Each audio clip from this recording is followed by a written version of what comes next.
diversi anni che faccio il presepe.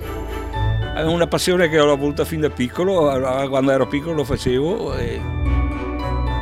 Le particolari sono che ha visto il pozzo qua, come si levava l'acqua una volta per dare da bere alle mucche, non si doparava la corrente e cose. Si doparava questo braccio fatto con la forca, non so se lo vedete sul presepio, e si tirava sull'acqua così, in questo modo. Quindi ha messo nel presepio anche alcuni suoi ricordi di infanzia. Esatto, anche qualche ricordo di infanzia proprio.